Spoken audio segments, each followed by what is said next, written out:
Hello and welcome to the week ahead. I'm going to keep it real simple this week. I'd been looking for the monthly high or low, and I talked at great length about the ways that I was going to try to get that monthly high or low, and I got it. I did make one entry here as we were drifting down after hours on Friday, the 27th of March. Ooh, it's a gloomy day here in California, and there's rain, lightning, and thunder, which is very unusual for where I live. I don't know if you can hear that on the mic, but anyway, it's rumbling. Okay, so yeah, I bought the after hours there, and that was intended to be my first scale, but because I was planning on doing, a very large position, it was already quite big. And then I figured that one of two things was going to happen on that bounce, one of two things was going to happen. Either we were going to gap down and my position would be in the red, which is fine because I had planned on scaling in anyway.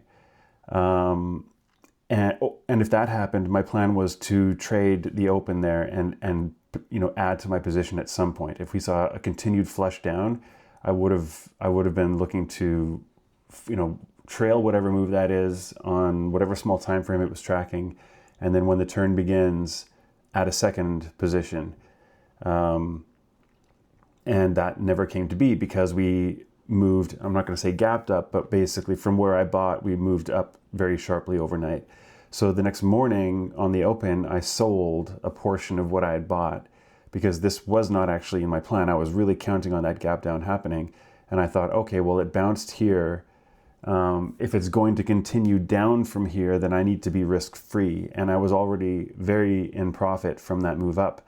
So I sold half of my position, put my stop at an equal spot below, right about there. That's where I sold. And so I knew I could put my stop all the way down here at like 625.90. So I had plenty of room to be risk-free in that trade at the point that I sold that. And we could, at that point, then I can decide how I want to play it. If we then gap down and we're flushing, I can decide I actually want to hold on to it. I think it's a good starter. Or I could just, cut it early, or it's up to me. I could decide. I basically had control.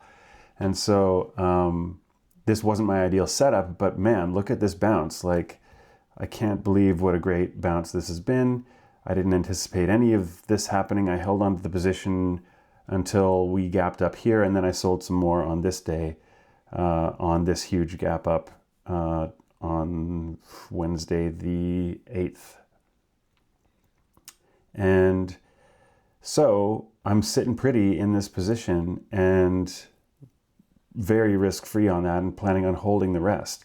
And so all I've been watching for here is, when are we going to get a higher low? So, I mean, technically here on SPY, we did get this, I could draw the pivots like this. So we have our low, high, higher low, higher high, higher low, higher high. So technically, we already have two higher lows, really. But they're kind of rinky-dink higher lows, which is fine. But I am expecting another higher low to come in here. I don't know if it's going to fill this gap here, but I'm expecting a higher low. And my thought is, when we get a decent higher low, like the first time we get hourly oversold, on maybe even on a flush down, maybe people starting to think, oh, the rally is not real, we need to get out. Like, no, that's my time to buy more. And so I'm going to take some of what I sold and add back for a continued move back to the upside. That's my plan for the week ahead. So that's it. That's kind of my main thing. I'm watching a lot of different things in the market, and I'm going to go over a couple of those things right now, just sort of high-level things that I'm watching. But as far as the market overall goes and these monthly higher low plays and how I'm working with them, that's what I've been up to. Today, I thought we might be getting that higher low. And so I was actually just all morning trying to get a hedge on. And I'm just going to share this one because it's kind of a bummer. But let me go down to the 5-minute on SPY. So we get this move up in pre-market and up on the open. And I had said to myself, like, I'm expecting this move to top out at some point, right? Like, here we're we're just sort of drifting higher, drifting higher, drifting higher since the big gap up here. So this is the Wednesday gap up. Thursday, a nice move up. Friday, we're just trying to push a little bit higher. And I know we have these higher time frame resistances. If I go back to the daily for a minute, right? So there's a daily lower high here. There's another daily lower high here, another one here, another one here. So I'm like, we're coming into all of this chop here. There's a giant value area that was built out over the period of like a few months. And so we're coming into all that trading, all that volume. And so I'm anticipating finding resistance here. And so I thought today could be the day where we actually reject from that and come down. So back to the open. I thought if we get a first move up, I'm going to try a short from there. And so we did. We got a first move up. And if you go to the 1 minute, I'll show you what I did. So we get this long wick down, another long wick down, another wick, can't get up there, and I shorted right in here. And so my short was something like this. And I just put my stop in over the high, and I realized, oh, look, we're at like 681.98. I should put that over the round number. I'm going to put it at 682.03. I'll just put it 3 pennies over that, and we'll see how it goes. And so this trade was working. I got risk-free on this one. I had taken, again, a pretty large position, enough that when I did get risk-free, I would still have enough shares left to completely hedge the SPY position from much lower. And then look what happened. Boom. It stopped me out to the penny. To the penny. It stopped me out over that, like, oh, there's more thunder and lightning. And so that's my lesson of the day is wider stops, dude. Wider stops. There's no need to have such a tight stop on this. And also, like, you can see from that point that it stopped me out, it was straight down from there. There was, if you go to the 2 minute time frame, there was not even a 2 minute lower high. It was just straight down the whole way until here. So the whole range of the day, which was small, it was only about 20% of a regular ATR on SPY for the day. Just not great. And then here we just didn't have, the semis were too strong today. So that sort of is a good segue into what's going on in the market overall. Now, this is my top watch. I'm just waiting for some sort of higher low to be set, and then I can add back. Now, it's also worth noting, I should say before I move on, is there's nothing that says we have to get a daily higher low. We could just keep drifting right up through all this stuff like this never happened and just go straight to all-time highs. Totally possible. I'm not here to say it can't happen. I just think that based on this extension, the most likely scenario, especially because we seem to be crawling up, this is the bull way, is crawl up very slowly. After the big move. And so, I don't know, I just feel like we could come in and set a higher low. And if we do, I'm going to seize that opportunity and take advantage of it and get positioned for more upside. So, what else is going on in the market? Obviously, tons of semi-strength. Now, I'm going to share something with you that is what I've been working on for this website, EMA Riders.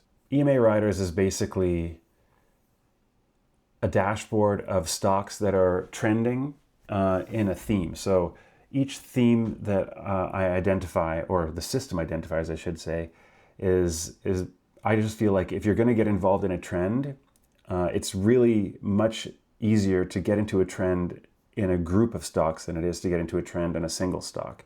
Because if that single stock group is not performing well, you're not going to have as high a likelihood of follow through as you would if the entire group was having follow through. So the purpose of this dashboard is to find stocks that are riding some time frame of the EMA 12, all trending together within a theme or a group. And so right now you can see there's only one in this one, so I'm just kind of watching it. FCX is in base metals, and that one has got a 12-hour EMA 12 rider. We've got these industrials, GEV, CAT, and XLI, all with multiple riders on multiple time frames. The memory stocks, SNDK, Marvel, RMBS, LRCX, AMAT, KLAC, all with riders on multiple time frames. Semiconductors, AVGO, AMD, Intel, SMH, all with, these are actually riding the 4-hour right now, so really strong. And on and on. So each of these gets a status in terms of, are they uptrending, are they consolidating or in a downtrend? And they also get a health rating in terms of, are they healthy, are there signs of trouble? Are they unhealthy, or are there signs of life? And so this is basically a dashboard that I'm building and managing with the help of some analysis that I've done and some really cool code that tracks the riders across different time frames, but also with the help of AI. So I use AI to help me analyze all of these charts, and I'll show you how that works. So we have this section here called Market Overview, and this is essentially a breakdown of the ETFs within each different sector. So all of the XL ETFs, XLB, XLF, XLU, XLI, XLY, whatever. And then I categorize them here based on their status. So the ones on the daily time frame, everything in the left column here is in a daily uptrend. Everything in the middle is consolidating, and everything here on the right is in a downtrend now. So XLE finally getting the retreat, and everything else now rallying as XLE takes a breather. And then you can click through the different time frames to see all the different charts. This is something you can totally get with TradingView. What you don't get with TradingView is I also do the sector ETF divided by SPY, because I want to see, does the ETF have relative strength to SPY itself? Because if it does, I want to know about that. And I can see that across all the different time frames, 4 hour, 12 hour, 1 day, 1 week, and 1 month. Those are the main ones that I care about. And then finally, the most important piece is, so I'm looking for changes and divergences between these charts across the time frames, and I want a rolled up analysis of all of that. So I get the help of AI to do that analysis. And at the top of here, you can see there's a market analysis where I call it Rider Bot. Looks through all of these charts across all the different time frames and pulls out the key information you need to know about. And you can get a quick review there or a detailed analysis that it gets here. And then if you go into any one of these particular symbols, so let's say, what's a really strong one here? XLB. Actually, no, let's go look at XLK because it has semis in it. What did it say about XLK? So XLK demonstrates a multi-time frame recovery pattern with shorter time frames leading the way. Of course, that makes sense. 4 hour and 12 hour absolute charts show established uptrends with higher highs and higher lows, price trading well above the rising EMAs. However, the ratio charts reveal more mixed relative strength signals. While the 4 hour XLK divided by SPY shows consolidation near the EMA, the 12 hour ratio displays early uptrend characteristics.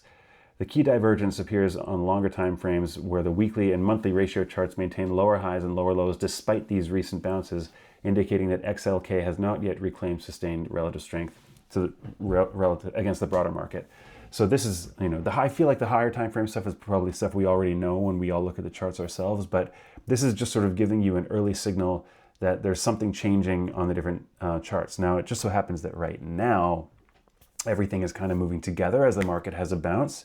But you can imagine that when we get into the times where we're in a smooth trend either up in the market or a smooth trend down in the market, this is the place where the AI is going to be able to tell us what are the actual sectors that are seeing early signs of rotation when others aren't. How am I going to be able to spot those things early on? And that's what this does. And then once I use that to sort of zero in on which sector is having relative strength to all the others, or which sectors are having relative strength to all the others, or relative weakness, depending on which direction you're looking, then I can zero in and be like, okay, what are the stocks in that sector, and what are the most liquid ones, and which ones are riding EMAs on which time frames that I should care about. And so that's the main other thing that we do here is scan stocks across all of the different sectors and identify ones that are bullish or bearish and which time frames they're riding, so that we can figure out which ones we want to get involved with. And that's how I go about building. I look through all these stock charts every night, and based on the analysis we get from the AI, we can quickly see which ones we want to be zeroing in on. Now, right now, again, there's not a lot going on because the market is rallying, and it's pretty obvious what's going on. The market is rallying, semis are helping to lead the way, and so if you're looking for a strong sector or a group to follow, semis is it right now. Semis and probably the memory stocks, which is also another form of semis. We also have these tech optics ones, AAOI, Light, and GLW. Those are the absolute strongest ones. And so that's sort of where I've been looking because this is what the AI has told me is going on in the market. Now, the other thing I didn't mention in here that I probably should mention really quickly, because I think it's honestly the coolest part of this whole thing, is if you're using the sectors to determine where the relative strength is, that's cool, that's useful. But the sectors themselves contain a lot of other themes, right? Like, how do you zero into the themes within the sectors? Because that's really where you can find the divergences that you want to find. So how would I know, for example, that like the memory names are the ones that are leading the way first? Or how would I have been able to spot the memory names earlier? Wouldn't it be cool if for every single group that you care about, every single theme you care about, like, let's go back to the dashboard and I'll show you, like tech optics, or like all the big semiconductors, or all the big memory stocks that have been leading the way, or all the major names within industrials that are leading the way. So not just looking at the XLI chart, but what if you had an ETF for just the stocks that you care about, just the ones that are riding? For example, months ago, we had Quantum was running like crazy, and there were like 3 stocks we really cared about. There was IONQ, QBTS, and RGTI. Those were the big ones. And what if you had an ETF that represented those stocks that you could measure against SPY? And so that's what I did, is I took those stocks and I used this system to generate synthetic ETFs for those things. So if you go to Market Overview, like I showed you, the first thing you're looking at is the sectors. Now you have the exact same analysis for the themes, because for each theme, I've defined a synthetic ETF based on the stocks within that theme group, and I do the exact same analysis on the actual themes themselves to figure out where are we seeing early signs, and I run the same analysis from the AI. So I can look at this and see what are the ones that are showing me the things that I care about. So here it's telling us critical time frame divergences. In some of these, it's telling us strongest ratio performance versus SPY. So SX semiconductors, ratio strength across the 4-hour and 12-hour time frames. It's telling me that industrials, I made an ETF of industrial stocks. It's telling me that SX optics that are showing a daily ratio breaking to new highs above 1.76, indicating significant outperformance despite shorter term consolidation. So this is the stuff that you're going to get from the AI, very zeroed in on specific themes that are taking place in the market. So I hope that makes sense. This is how I go about looking at like, what are the themes I need to care about, and within those themes, what are the riders that we have. So I can go into any one of these. Like, let's say take a look at Tech Optics has been awesome. Let's take a look at that one. So we get the breakdown of the time frames, and then for this synthetic ETF plus the ratio chart against SPY, so you can see how it's performing, how it's been performing over time. But the really cool thing is down here at the bottom, you can see what are all the names within this group that have riders and what time frame are they riding. And then, of course, you can go look at more details of the ETF itself. So here you can see the ETF chart on different time frames. And you can look at, what's the breakdown of this synthetic ETF that I made, which symbols are in it and what they're weighting within it. And find out more about how all this stuff works. So I have a little breakdown of how all these things work. And then if we add new symbols to this group, if we find there's another new stock that comes out that nobody was aware of and now it's running with the group, I can just add it in here and I can basically rebalance the sector ETF, and it'll just start rolling that one in there too. So that's what I've been working on. It's pretty cool, and it lets me very easily and quickly, I'm not going to say easily, nothing's easy in trading, but it lets me very quickly do analysis that before was very, very difficult to do. And once a theme is in the system, now that theme is being tracked by the AI every single night. I pull in all the data, it runs its own analysis, and it can start alerting me and whoever's a member in this site, what are the changes that are happening that we need to care about in the market. Okay, so that's it. That's what I've been working on this whole time. I hope that makes sense. And if you're interested in this thing, I'm not doing this as an open invitation thing. I don't know how useful this is going to be. I think it's very complex what I'm doing. I don't know if it's for everybody. And I think it's going to take a specific kind of trader to probably want to take part in this, but we'll see. If you're interested, you can go to emariders.com and you can click to get access. And within there, there's a little thing where you need an invite code to get in. If you don't have one, click this don't have one link, and then you can enter your name and email address, and it will notify me that you're interested. And when I'm ready and I've got the thing stable enough and I want to invite people in, I'll start sending out invite codes to anybody who signed up. Once you do sign up, I don't know if this is going to be the price. I really don't. I'm not trying to make money with the system. I just want a cool system that works. And for people who are interested in this kind of thing, I want to give them a place to see and take part in it. And hopefully it helps people.